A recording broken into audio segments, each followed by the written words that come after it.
Learning একাডেমিতে সবাইকে স্বাগত। আজকে দেখো ক্লাস 5-এর ইংলিশে যে রায় মার্টিন বই রয়েছে তার 216 পেজে যে এক্সারসাইজগুলো রয়েছে সেগুলো নিয়ে আজকে আলোচনা হবে। আজকে কোন স্কুল দেখো, আজকে হচ্ছে ঝাড়গ্রাম কুমুদ কুমারী ইনস্টিটিউশন। তো দেখো এর কোয়েশ্চনটা দেখো, choose the correct answer from the given alternative. অর্থাৎ এখানে যে অল্টারনেটিভগুলো দেওয়া রয়েছে সেখানে কারেক্ট অ্যান্সারটাকে এখানে চুজ করতে বলা হচ্ছে। তো একটা দেখো, দ্রোণাচার্য ওয়াজ এ গ্রেট, দ্রোণাচার্য কে ছিলেন? ওয়ারিয়র ছিলেন, যোদ্ধা ছিলেন। একটা দেখো, পরশুরামা ওয়াজ দ্য টিচার অফ, অর্থাৎ পরশুরামা কার শিক্ষক ছিলেন? তো এটা হয়ে যাবে দ্রোণাচার্য।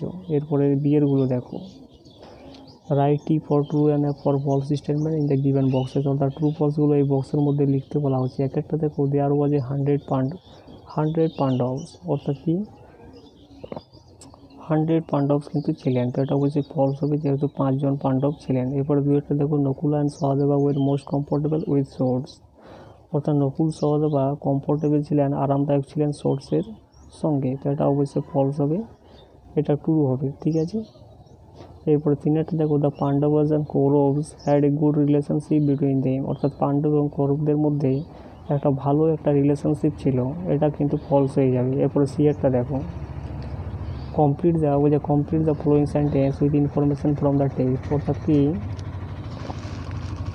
টেক্সট থেকে তথ্য তুলে এনে এই সেন্টেন্সগুলোকে কমপ্লিট করতে বলা আছে। একটা দেখো, the morning was bright and sunny. এরপরে একটা দেখো, Arjuna was fascinated by bows and arrows, অর্থাৎ তীর ধনুকের প্রতি অর্জুনা কী হয়েছিলেন? আকর্ষিত হয়েছিলেন। একটা দেখো, the Pandava brothers and Kaurava brothers were cousins, অর্থাৎ পাণ্ডব ভাইরা এবং কৌরব ভাইরা কী ছিল? কাজিনস ছিল। এরপরে একটা দেখো, find out words from the text which mean the following, অর্থাৎ এই শব্দগুলোর মিনিং এখানে খুঁজে বার করতে বলা হয়েছে। অপোজিশনটা কী হবে? রাইভেলরি এবং গ্রেট অ্যাট্রাক্টেড হয়ে যাবে ফ্যাসিনেটেড। এরপরে আনসিনটা দেখো,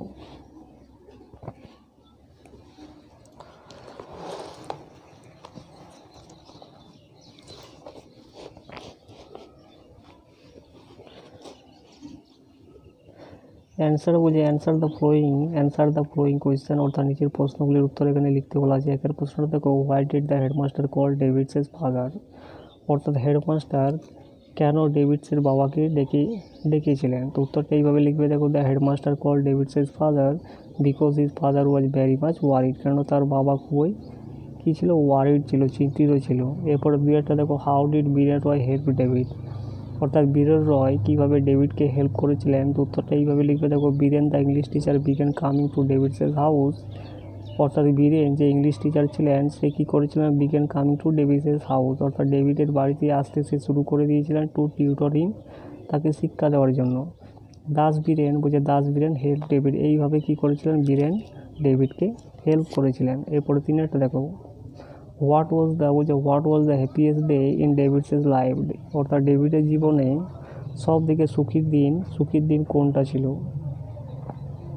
উত্তরটা এইভাবে লিখবে। দেখো, দ্য হ্যাপিয়েস্ট ডে ইন ডেভিডসের লাইফ ওয়াজ হিজ অ্যাচিভমেন্ট, তার যে অ্যাচিভমেন্ট ছিল সেটাই কিন্তু ডেভিডের জীবনে কিন্তু সব থেকে খুশির দিন ছিল। এরপরে বিয়েরগুলো দেখো,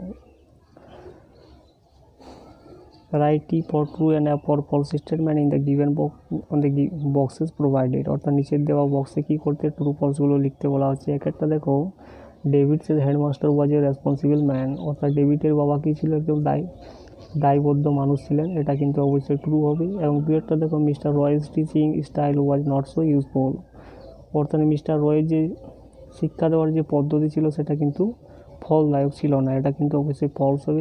একটা দেখো, Biren Roy began teaching David with 14 days of his father's meeting with the headmaster, এটা কিন্তু ফলস হয়ে যাবে। দেখো, একটা দেখো, ডেভিডসের father had reasons to be anxious, অর্থাৎ ডেভিডের বাবার যে কারণ ছিল কিছু, অর্থাৎ কি ওয়ারিড হওয়ার জন্য, চিন্তিত হওয়ার জন্য, উদ্বিগ্ন হওয়ার জন্য, এটাও কিন্তু অবশ্যই ট্রু হবে। এরপরে একটা দেখো, suggest A suitable title for the given passage, এই প্যাসেজটার একটা সুটেবল টাইটেল লিখতে বলা আছে। তো কী লিখবে? দেখো, David a little learner in English. এরপরে গ্রামারগুলো দেখো, দেখো, a fill in the blanks with appropriate article and preposition, appropriate article preposition দিয়ে এই ব্ল্যাঙ্কগুলোকে ফিল করতে বলা আছে। একটা দেখো, my father is a university professor, university থাকলে কী হবে? এ হয়ে যাবে। এরপরে দুইটা দেখো he is the president of the company. এরপরে তিনেরটা দেখো be mindful to your duties, এখানে টু বসবে।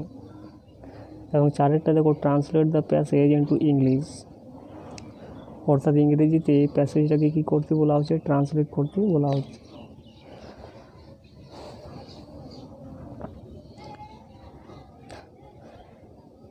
বিয়েরটা দেখো fill in the blanks with suitable adverb, অর্থাৎ সুটেবল অ্যাডভার্ব দিয়ে এই ব্ল্যাঙ্কগুলোকে ফিল করতে বলা আছে। উই ওন্ট লিভ প্রপারলি, এবং I visited him eagerly, the phone ring loudly.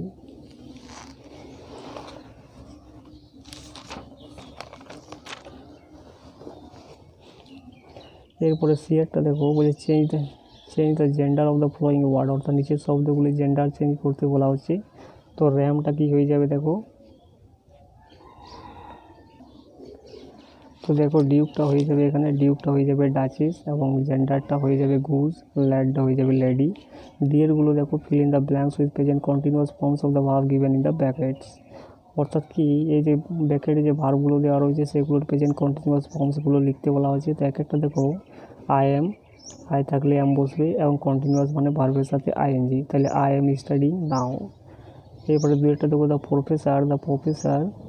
Professor is delivering, continuous মানে আইএনজি এবং প্রফেসর সিঙ্গুলার, তাহলে ইজ বসবে, professor is delivering a lecture.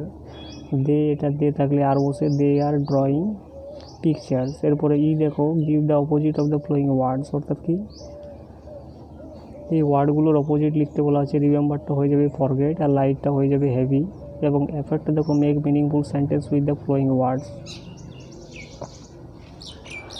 অর্থাৎ নিচের শব্দগুলির এখানে মিনিংফুল সেন্টেন্স লিখতে বলা হচ্ছে। অ্যাফ্লুয়েন্টটা কি হয়ে যাবে, he was born in affluent family, আর বিউটিফুলটা হবে there is a beautiful place in Bankura, অর্থাৎ বাঁকুড়ার মধ্যে একটা সুন্দর জায়গা রয়েছে। এরপরে চারেরটা দেখো find words from the unseen passage from which mean the following, অর্থাৎ এই শব্দগুলোর মিনিং খুঁজে বার করতে বলা হচ্ছে, যেগুলো কিন্তু আনসিন প্যাসেজ থেকে খুঁজে বার করতে বলা হচ্ছে। লাভলিটা হয়ে যাবে এখানে ওয়ান্ডারফুল, আর কনসার্ন যেটা হয়ে যাবে ওয়ারিড। এরপরে রাইটিংটা দেখো write a paragraph on the annual programme of your school using the following points, অর্থাৎ নিচের দেওয়া যে পয়েন্টগুলো রয়েছে সেগুলো দিয়ে তোমাকে একটা প্যারাগ্রাফ রাইটিং লিখতে বলা হচ্ছে, annual programme of your school. তো কী কী লিখবে দেখো,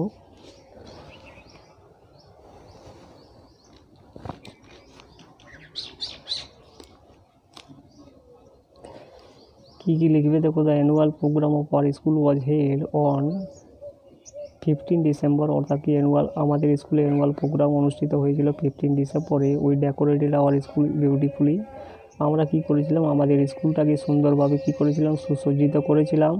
অন দ্য ডে, ওই দিনে, the meeting began at 1 PM, অর্থাৎ মিটিংটা শুরু হয়েছিল একটার সময়। The minister of education was present at the meeting, অর্থাৎ কি এডুকেশনের যে মিনিস্টার ছিল সেখানে কিন্তু উপস্থিত ছিল। At first 2 girls sang the opening song, সর্বপ্রথম কী করলো, দুটো মেয়ে গান গেয়েছিল। And 3 girls dance enthusiastically at the stage, এবং 3টে মেয়ে কী করেছিল, নেচেছিল খুবই উৎসাহ সহকারে। The other activities like singing dancing were performed, এবং অন্য যে কাজকর্মগুলো ছিল যেমন সিঙ্গিং গান করা, নাচা, এবং were perform 1 by 1 at the stage, একের পর এক কিন্তু অনুষ্ঠিত পারফর্ম করা হয়েছিল, সংগঠিত করা হয়েছিল। এরপরে কি লিখবে দেখো, অ্যাট